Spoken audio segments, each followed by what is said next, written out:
What up, my peeps? Welcome back to another video.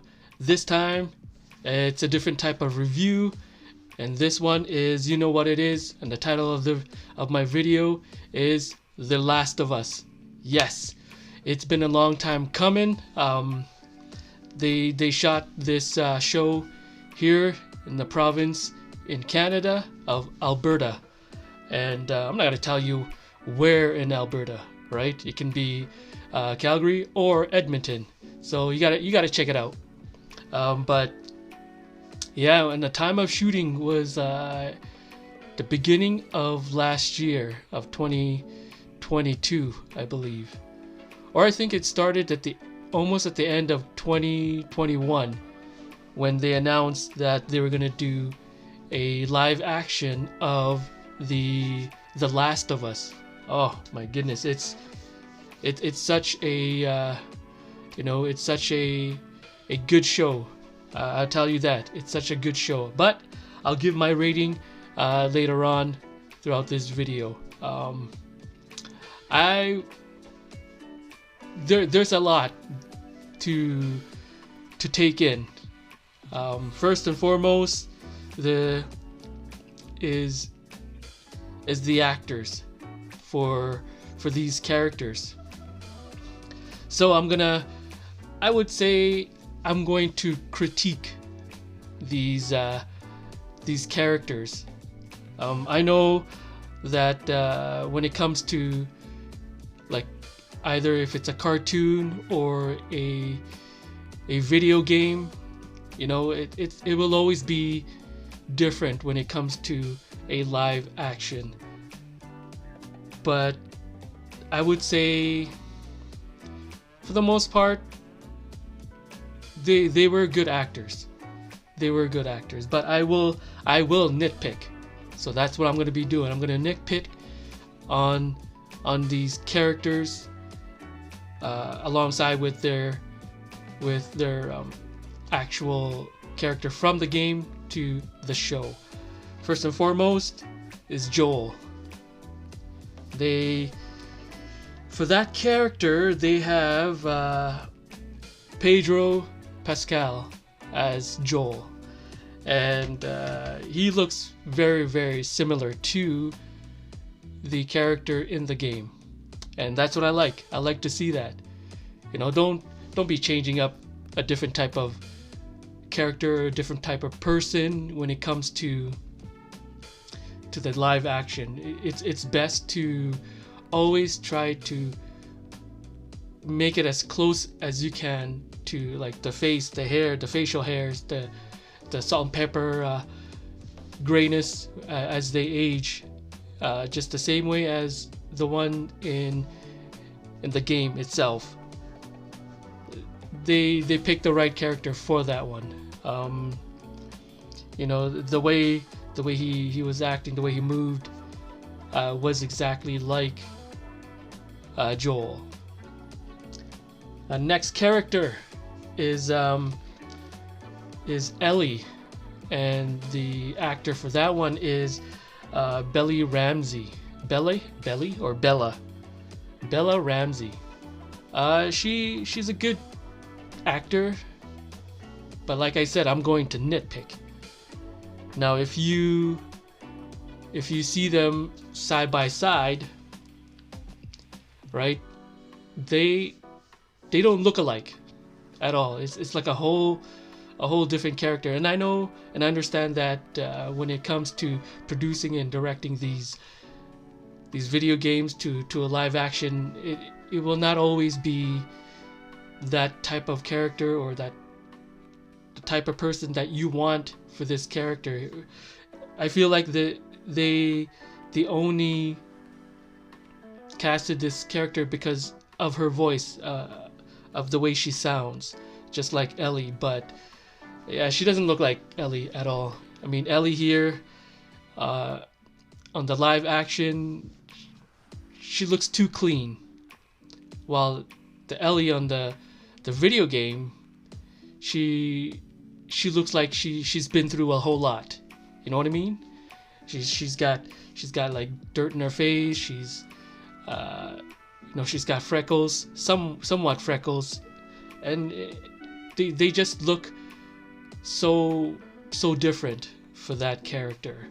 But yeah, I mean, the voice does sound like Ellie, but when it comes to the character itself, with the live action actor, it just doesn't come close to how I want the character to look like. Almost basically the same as the video game, but like I mentioned, it's up to the producers and the directors to pick for these characters.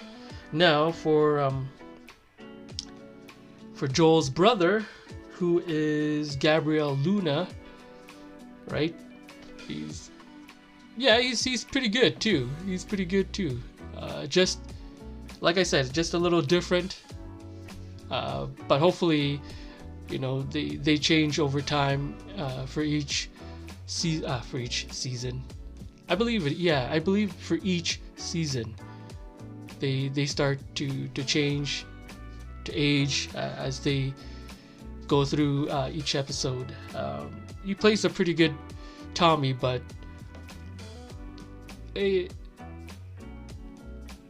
I would say Tommy in the video game is more like, I don't know how to explain it. Maybe there's nothing to explain, right? He's a good character, Tommy, for Gabriel Luna. I really have nothing much to say because during that show I didn't see much of him. He was only in that first episode for probably a good 10 minutes, I would say. But other than that, I mean, let's go on to the next character, who is Joel's daughter. I will nitpick on this one too. Her name is Nico Parker.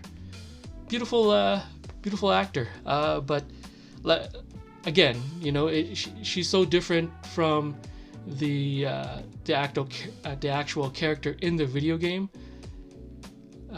Just because of probably her hairstyle. She looked more like a light-skinned black girl, right? Because she's got curly hair. But in the video game, she looks more like a white girl, right? With straight hair. She had a straight black hair. But again, like I mentioned, and I will mention this again, it's up to the producers and the directors who made this awesome show. I mean, I played this game like so many times, and till this day I still play it, right? Just because of the gameplay and the story. It's really, really great. It's intriguing. If you guys haven't tried it yet, go get yourself a PlayStation 4 or even a PlayStation 5 and play the game. It's such a great game. It's such a great game. But I noticed too,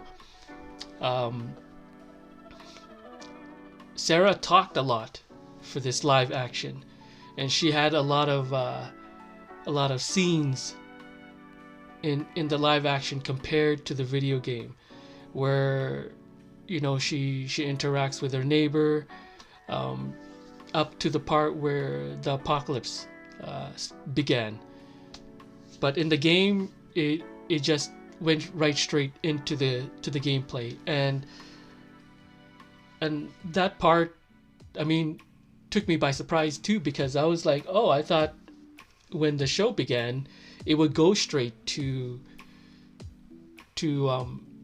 Sarah, just like the video game, where Sarah goes and looks for his dad because he hasn't come home yet from wherever he was. But in the show, it's a whole different thing. She got to be there for like a good 20-25 minutes in that show before ultimately something happens to her. If you haven't watched the show yet, go and do so if you have a subscription with Crave. That's the only place they'll show it, or HBO. That's the only place they're going to show it. The whole thing was great, with Sarah and interacting with the neighbor and all that stuff, because we didn't watch that part in the video game. We only got to see her when the apocalypse started, and she didn't really say much. But in the live action, she got to say a whole lot, and we got to see some parts of what Sarah goes through right before that whole thing happens. Next character is Anna Trove, who plays Tess. Her character is pretty good too, just like the one in the game. Where Joel and Tess meet in the QZ, or the headquarters, or I don't know. Yeah, they call it the QZ, and they just want to escape from that place because I don't know. You guys got to watch it. I don't want to spoil this show for you guys, but you just got to watch it. It's such a great show. The rest of the characters, we won't be able to see them yet. Although we do see what's her name is Marlene, the girl the woman who told Joel and Tess to bring Ellie to wherever the Fireflies is. But like I said, I'm not gonna spoil the show for you. I already know what's going to happen because, of course, I have the game. Now, the overall scene, the scenery, and everything. Of course, it was shot in the province of Alberta, so I know where they shot because I've seen photos of it. I have driven by that certain street and avenue and area where they were doing the shooting. It's amazing. And this was the most anticipated show that everybody I know that wanted to watch, because they have played this game. It's a great game. The show is awesome. Everything in that show was basically awesome. The apocalyptic scenery, where the buildings are all torn and you guys know what I mean. You guys got to go out. You guys got to go and see that show. It's a great show. The scenery and everything, how it all unfolds, is also very different from the game. To the point where, in the game, Tess and Joel was going after a guy named Robert, who was supposed to do some trading with Joel and Tess, with a gun. It was in the game. It was more of the guns, the weaponries, and all that stuff. But in the live action, it was all about the battery. So that changed. See, these are the things I look for, and I analyze, and I will nitpick, like I said. Right? So stories will change, and I know that for a fact. And those are the things I noticed. Robert did not die in the hands of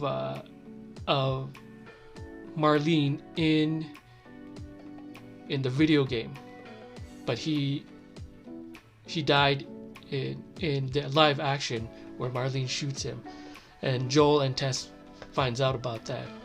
But in the video game, Joel and Tess were the ones who had a big fight with Robert and end up killing him. So these are the things that I noticed.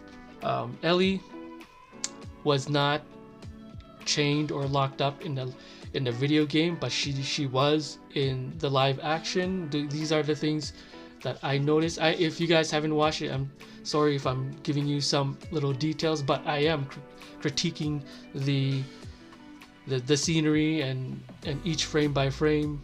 You know, a whole lot has changed, but the QZ, everything around it is on par from the game. And I really can't say so much about it because this is only the first episode, but I will be reviewing each episode with you on the weekly basis when it comes out on Sundays. But yeah, I was excited. I watched it 3 times. Can you believe that? I watched it 3 times before I made this video because I wanted to see over and over again, like, okay, what's missing and what did they add in or what they did not add in, right? All those things. But if you watch the live action show, it's yeah, you guys will love it. You guys will love it. So the time has come. I will rate this show. I would give it a 4 out of 5 stars. Just because, you know, of the characters, it wasn't what I was expecting out of when it comes to Ellie and when it came to Sarah compared to the video game to the live action. I know. It's not my decision. It was the producers and the director's decision, and these are the actors that auditioned for these parts, and you know, I give them a thumbs up. Hey, if just let me, you know, get warmed up to these characters, to these new faces, because you know, playing the game and then watching the show is just so totally different characters. You know, hopefully Bella Ramsey, who plays Ellie, can pull off the Ellie that we see in the video game. And yeah, I can't wait for the next episode. If you guys haven't watched it yet, you know, go and watch it on Crave TV or HBO, whichever. And yeah, you guys will enjoy it.